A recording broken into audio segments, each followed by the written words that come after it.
Thank you for that. Welcome back to the show. Rick Tittle with you, coast to coast and around the world on the American Forces, excuse me, Radio Network. It's our pleasure to welcome to the show Jason Dennen, who is now an author. He has a book called 8 Days Till Sunrise, a true story of survival, rebirth, and discovering my purpose in life. Jason, welcome to the show. Obviously, this is a story of, as you say, survival, rebirth, and discovering your purpose in life.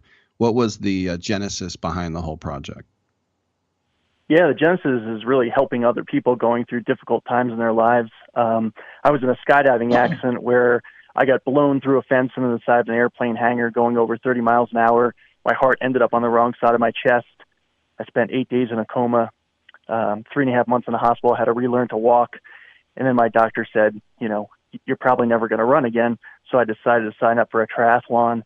And then one day short of the 1-year anniversary of the crash, I raced a triathlon. So when you go through an experience like that, you learn a lot.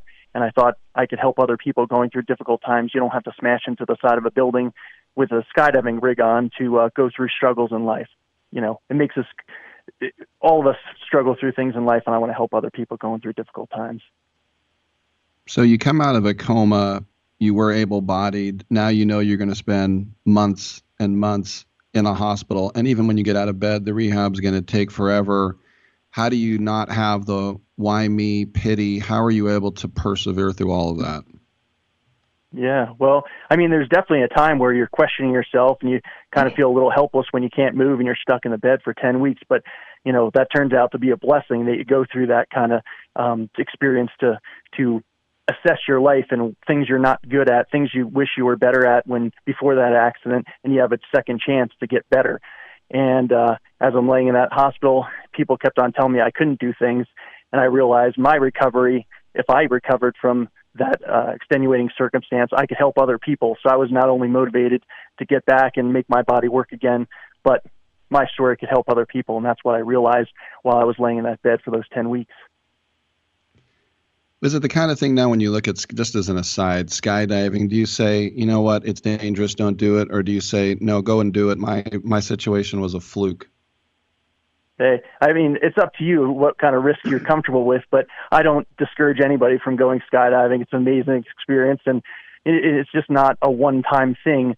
Once you get past that one time and that adrenaline rush gets lower, you learn a whole lot more about yourself than just, can I say yes and jump out of that plane once? So I encourage people to do it, but, people have different risk tolerances, so it's up to them.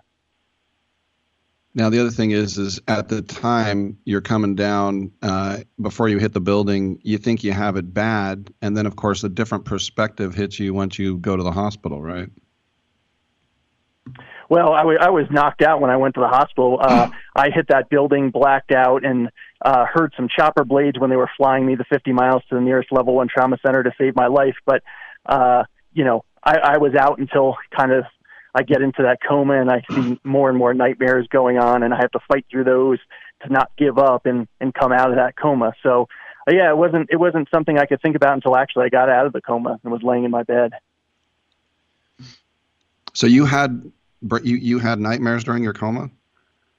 Oh yeah, they all had the same sort of theme. It was all about, people were there, but they were unwilling to help me and they were leaving me for dead. And I had to choose whether I wanted to live or not. Did I believe all these dreams that no one was really going to help me? Because on the outside, they were actually helping me, but I had to overcome all that temptation to quit and give up if I was ever going to get out of that coma. So you think about the second chance, and do you sort of say like, hey, when I get out of this bed, I'm redoing my life. I'm going to do this right, do that right. And then a lot of times, you get nursed back to health and you kind of go back to your old ways. What was it with you that you're like, no, I'm going down this new path now? Yeah. Well, it's all about creating new habits and making little increases at a time. It's like you have to find a way every day to make a little change, and over time that really adds up.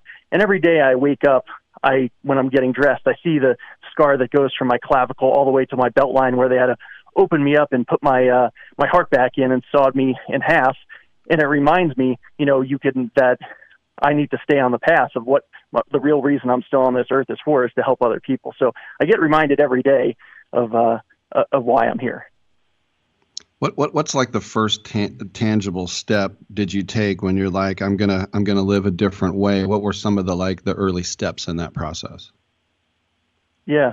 Early steps are just being really thankful to all the people that were helping me along the way. Once I got out of the hospital, I would thank people while I was in the hospital, but when I got out, I would write letters to all the nurses and all the doctors and all the other people that were in that hospital, all the people that were with me, my family, thanking them and saying, I couldn't have been here without you. So it's being very thankful and being present and understanding the effect other people have on your life. Do other doctors now study? I mean, to think about your heart was on the wrong side of your chest and you lived. I mean, did you have Jonas Salk? I mean, what kind of doctors did you have there? It sounds almost miraculous. Yeah, well, I mean, the doctors said that to my family after they saved me. They said, we had never done this surgery on anyone before in this hospital. None of the doctors, because no one had ever made it in alive. And even the day after the surgery, as my friend was sitting in my room while I was in that coma, the doctor stared at her and said, she questioned why he was staring at me for so long, because he stared at me for like 5 minutes. And after she asked him that, he turns to her and says, well, your friend shouldn't be alive. No one survives what he just survived. So, as they explained to me, it was a very long shot that my heart didn't disconnect and just kill me instantly. So, I was extremely lucky. The doctors were completely surprised, and the recovery I went through, none of them thought I would be able to run like I'm running now, or that I could have came back from that race that I did, or lots of other things. They predicted I would never walk out of the hospital, and I've showed them that I walked out of the hospital when on that last day. So, people are always trying to put limits on you, and you have to test your own limits to find out what the real limit is. Lots of people tell you what you can't do, and I just didn't want to listen to that. All right, we have less than a minute. I don't know if you can get this answer in less than a minute, but did you get to the point where you got religious, like, God has spared me, or do you think it was just the luck of it all and just good science? No, I was religious before and religious after. It was part of God's plan for my life to go through this, to go through the hardest thing in my own life and recover before I could help anybody else going through the hardest thing in their life. So faith and religion were a huge part of my recovery, and without it, I probably wouldn't be alive. All right, great stuff. We've been speaking with author Jason Dennen. The book is called 8 Days Till Sunrise, a true story of survival, rebirth, and discovering my purpose in life. Jason, congratulations on the recovery, and congratulations on an inspiring new book, too. Thank you so much for having me on. I greatly appreciate it.